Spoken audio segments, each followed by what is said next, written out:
வரும் 2026இல் super star ரஜினிகாந்துடன் நடிப்பில் தொடர்ந்து வரப்போகிற 3 படங்களை பற்றின தொகுப்பை இந்த வீடியோவில் நம்ம பார்ப்போம்.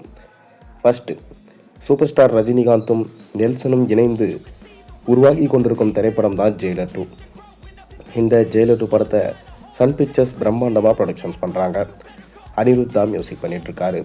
மேலும் இந்த ஜெயிலர் 2 படத்தில் சூப்பர் ஸ்டார் ரஜினிகாந்தோட சேர்ந்து ரம்யா கிருஷ்ணன், தமன்னா, யோகி பாபு, சுனில், ரெடின் கின்ஸ்கிலி, சிவராஜ்குமார், ஜாக்கி ஷெராஃப், மோகன்லால், பாலையா போன்ற மிக முக்கியமான நடிகர்கள் இப்போ நடித்து கொண்டு இருக்காங்க. மேலும் இந்த படம் அடுத்த வருஷம் ஜூன் மாதம் வெளியாகும் என சொல்லப்பட்டு வருது. தொடர்ந்து விறுவிறுப்பாக இந்த படத்தோட ஷூட்டிங் இப்போ போய்கொண்டிருக்கு.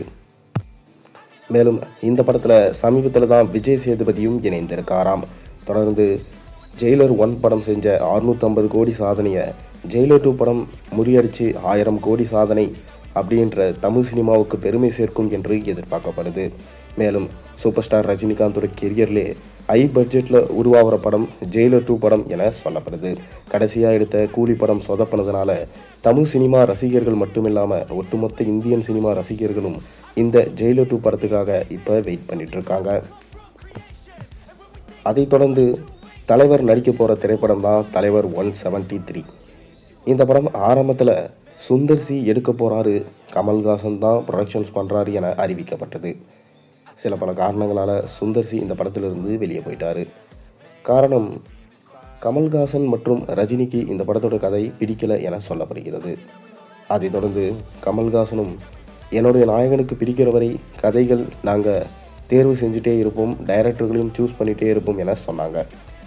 அதற்கான கதை தேர்வும் தற்போது ஈடுபட்டு வருவதாக தகவல்களும் வருது. மேலும் ராம்குமார் பாலகிருஷ்ணன் அவரை தான் சூஸ் பண்ணியிருக்கிறதாகவும் ஒரு பக்கம் அஃபீஷியலாக நியூஸும் வந்து கொண்டு தான் இருக்குது. மேலும் ராம்குமார் பாலகிருஷ்ணன் கடைசியாக பார்க்கிங் அப்படின்ற படத்தை எடுத்து தேசிய விருது வென்றவர். தொடர்ந்து சிம்புவை வச்சு ஒரு படம் எடுக்கிறதா இருந்தார். அந்த படம் ட்ராப் ஆகிடுச்சு. அந்த கதையை தான் ரஜினிகாந்திடம் சொல்லி ஓகே வாங்கியிருக்கிறதாகவும் அதுதான் தலைவர் 173 படம் எனவும் தற்போது பேசப்பட்டு வருது. மேலும் அதற்கான வேலைகளையும் அவர் ஸ்டார்ட் பண்ணிட்டாராம்.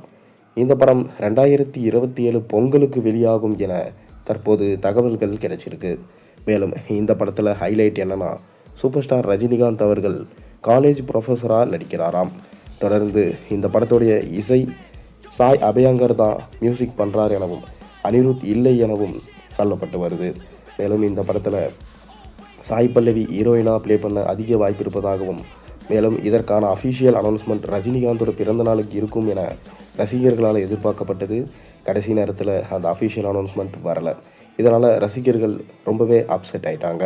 தொடர்ந்து இந்த படத்துடைய அனௌன்ஸ்மெண்ட்டை நம்ம கிறிஸ்மஸ் அப்படி இல்லைனா பொங்கலுக்கு எதிர்பார்க்கலாம். கண்டிப்பாக ரஜினிகாந்தோட திரைப்பயணத்திலே இந்த படம் ஒரு வித்தியாசமான படமாக இருக்கும் என நம்பலாம். அதைத் தொடர்ந்து ரஜினிகாந்தோடைய நடிப்பில் KS ரவிக்குமாரோட இயக்கத்தில் வெளிவரப்போகிற படம் தான் படையப்பா 2 நீலாம்பரி. அதாவது ரஜினிகாந்தோடைய 50வது ஆண்டு விழா மற்றும் ரஜினிகாந்தோட பிறந்த நாளுக்கு படையப்பா படத்தை ரீரிலீஸ் பண்ணியிருந்தாங்க. படையப்பா 1 படத்துக்கு கதை ரஜினி தான், ப்ரொடியூசரும் ரஜினி தான். இப்போ இந்த படையப்பா 2 படத்துக்கான கதையும் ரஜினி தான், ப்ரொடியூசரும் ரஜினி தான். தொடர்ந்து கமல்ஹாசனோட பேனரில் இந்த படத்தை ரஜினி ப்ரொடியூஸ் பண்ண போகிறாரு. KS ரவிக்குமார் தான் இந்த நீலாம்பரி படத்தையும் எடுக்க போகிறாராம். ஹை பட்ஜெட்டில் இந்த படம் எடுக்கப்படுது. மேலும் நீலாம்பரியாக யார் நடிக்க போகிறாங்க அப்படின்ற குழப்பம் தான் தற்போது நிலவிட்டு வருது. அதற்கான ஆட்கள் தேர்வும் தற்போது நடைபெற்று வருது. கண்டிப்பாக ஒரு நல்ல நீலாம்பரிக்கு ஏற்ற ஃபேஸ் கிடைச்சா படத்தை பண்ணுவோம் என சொல்லியிருக்காங்க. அதனால் 2028 தான் இந்த படத்தை நம்ம எதிர்பார்க்க முடியும். தொடர்ந்து ரஜினிகாந்துமே அடுத்தடுத்த படங்களுக்கான லைனப்ஸை வச்சுட்டே தான் இருக்கார்.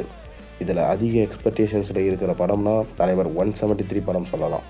அதை தொடர்ந்து ரஜினி கமல் இணைய போகிற படத்தை யார் தான் எடுக்க போகிறாங்க, அதற்கான அனௌன்ஸ்மெண்ட் என்ன என்பது இன்றைக்கு வரைக்கும் எதுவும் தெரியல.